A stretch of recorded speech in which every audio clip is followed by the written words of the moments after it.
지난 2008년 경기도 안산에서 초등학교 1학년 여자아이를 성폭행했던 상습 아동 성범죄자 조두수는 징역 15년을 선고받았다가 술에 취해 심신미약 상태였다는 게 참작돼 3년 감형된 12년형을 받았습니다. 그리고 3달 있으면 만기 출소합니다. 나오면 안산 집으로 가겠다고 한 게 알려지면서 안산시장까지 나서서 일명 조두순 격리법이라고 불리는 보호수용법 제정을 거듭 요청하고 있는데요.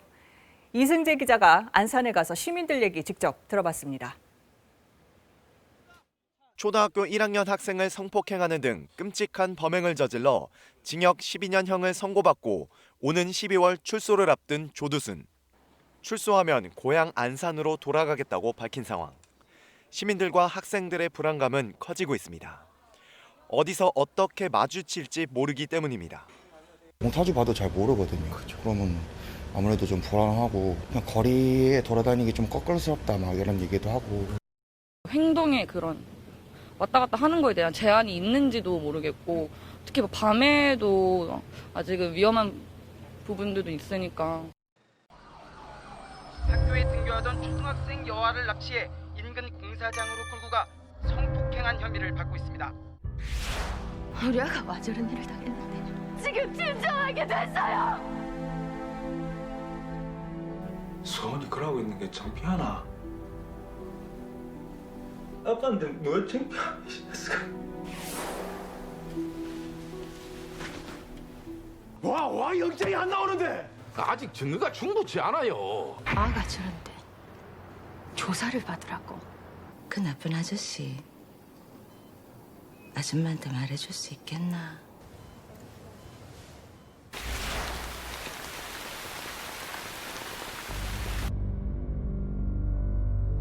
전혀 기억이 나지 않습니다. 징역 12년에 처합니다. 12년이면 우리 아가 몇 살인지 아십니까? 12년이면 우리 아가 몇 살인지 아십니까?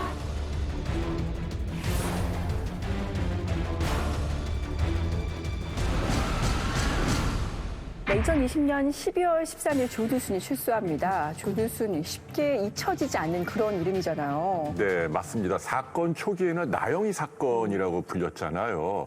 물론 가명이긴 합니다만은 피해자 이름이잖아요. 네네. 그래서 이건 가해자가 주목받아야 한다는 여론 때문에 지금은 이제 조두순 사건으로 바뀌게 됐습니다. 이 사건은 2008년도 12월 달에 만취한 조두순이 아침에 8살 소녀를 끌고 가가지고 아주 잔혹하게 성폭행을 하고 아주 잔혹행위를 한 그런 사건입니다. 그런데 문제는 이 사람에 대하여 당시에 이제 징역형이 나오긴 했으나 그 기간이 형량이 너무 짧게 나와서 12년이 선고됐고요. 이분이 이제 내년도 12월 13일에 이제 출소를 한다는 게 지금 굉장히 좀 많은 분들께 걱정을 끼치는 상황입니다. 자, 그렇다면 사건이 일어났던 2008년 12월 11일 평소대로 등굣길에 올랐던 그 8살 어린 아이에게 도대체 어떤 일이 일어났던 걸까요? 등굣길이 한창이던 아침 8시 20분. 9살 나영이의 비극은 학교 정문을 불과 100여 미터 남기고 시작됐습니다. 갑자기 나타난 50대 남자가 나영이의 길을 막아선 겁니다. 아저씨가 너 이 길에 다니니 묻더래요. 그래서 아니라고. 그러니까는 가까이 접근을 하더니만은 입을 막고 단짝 안고 1층 건물 2층 현관을 들어간 거예요. 남자는 교회 건물 1층 화장실로 나영이를 끌고 간 뒤 성폭행했습니다. 7시간인가 8시간인가 수술을 했어요. 그래서 살인보다도 더 무서운 형벌을 줘야 된다고 봐요. 그게 사람이 아니라는 거죠. 그런 데서 그런 사고를 낸 범인이라면 인간이 아니고 짐승이지, 인간이야. 아이가 이제 가해자를 이렇게 망치로 맞고 감옥에 가두면서 이렇게 벌레들이 납치죄 10년, 폭력죄 20년, 유기 10년, 주머니 이렇게 달게 한 거, 인공장류 달게 한 거 20년 해서 합의 60년의 그 징역을 살게 해야 된다 이렇게 판사가 이렇게 한 재판 판결 내리는 걸로 했었고요. 아이가 거기에 특별히 또 벌레하고 함께 평생은 이 감옥 속에서 벌레와 함께 살아야 되고 밥에 항상 흙이 들어간 밥을 먹어야 되고 그렇게 표현을 하더라고요.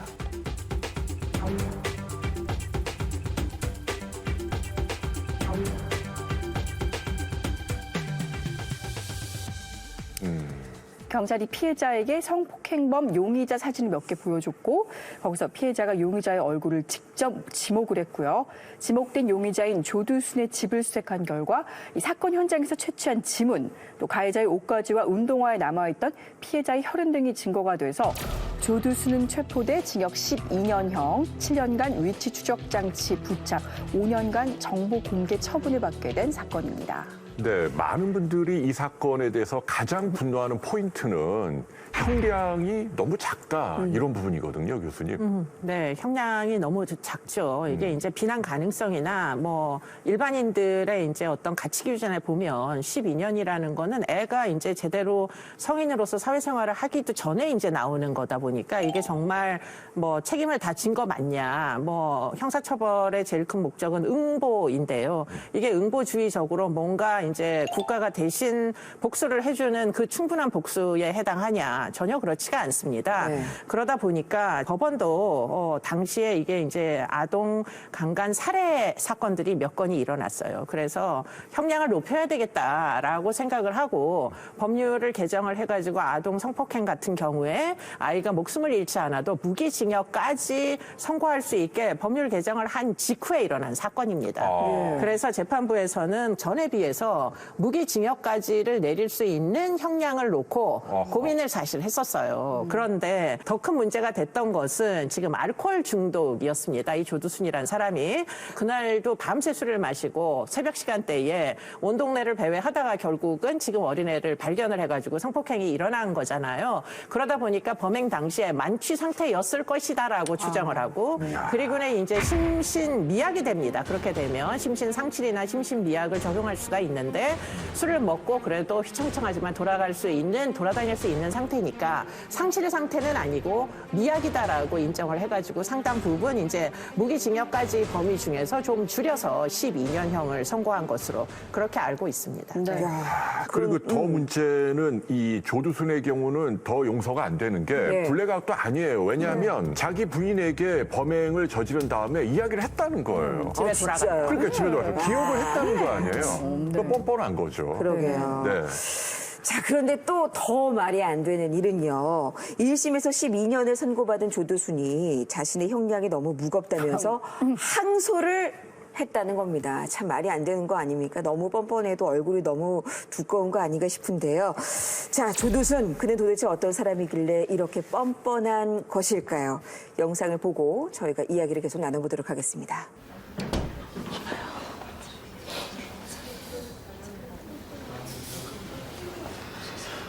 피고인 최후 진술하세요. 저는 정말 아무 기억도 나지 않습니다. 너무 억울합니다. 피고인 끝났습니까? 끝나다니요. 판사님, 제가 그런 게 아닙니다. 저는 그냥 너무 술이 취해서 아무것도 기억나지 않는데 제가 한 짓이 아닐 수도 있는데 억울합니다. 정말 억울합니다.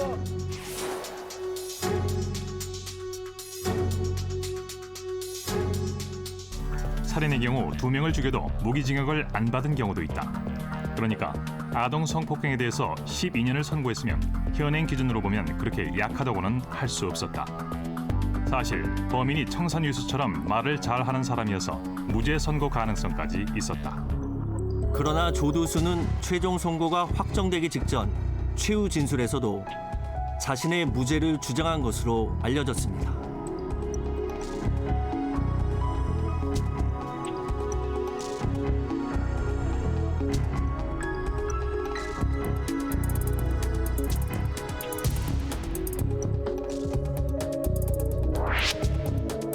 국선 변호인도 조두순이 끝까지 자신은 무죄라고 강변했으며 따라서 참회라는 말이 있을 수 없는 상황이었다고 전했습니다.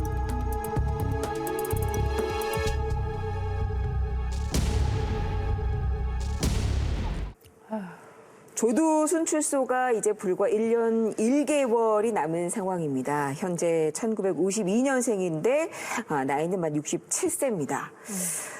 그는 과연 어떤 인생을 살아왔을까요? 제가 좀 조사를 해봤는데요. 1983년 당시 조두순이 31세였는데요. 이때 19세인 여성을 구타하고 여관에서 성폭행을 해서 3년 징역형을 받습니다. 그리고 1995년에는요. 전두환, 노태우 등 전직 대통령을 찬양한다는 이유로 60세 노인을 구타해 숨지게 한 혐의도 받았는데 당시 43세였던 조두순은 50 시절 삼천 교육대에 끌려가 고생한 생각을 하면 지금도 분이 풀리지 않아 홧김에 주먹이 나갔다 이렇게 진술한 것으로 알려져 있습니다. 그런데 이때는 살인이 아니라 상해치사로 2년형을 선고받습니다.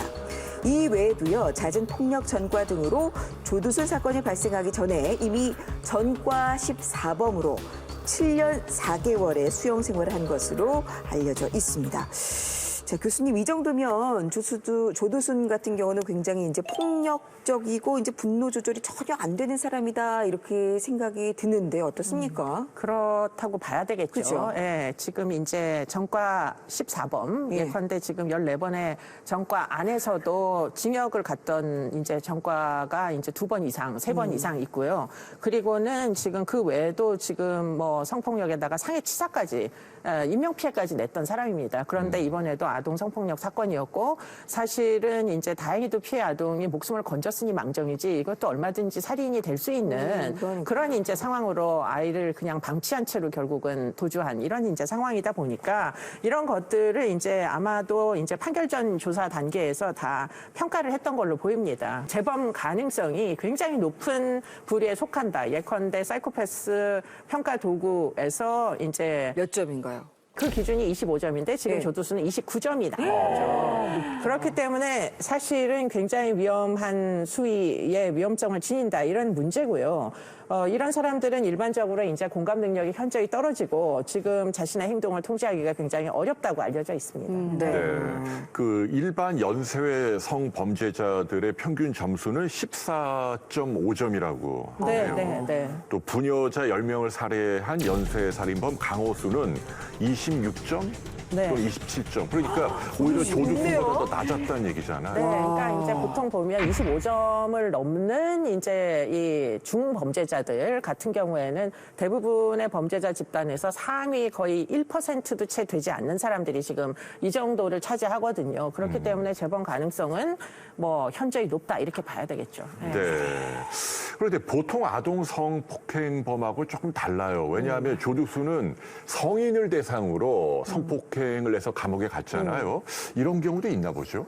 네, 과거에 이제 성인을 대상으로 성폭행해서 3년형을 받았던 적이 있는데 이번에는 아동 이제 피해자에게 성폭행을 아주 잔혹하게 한 건데요.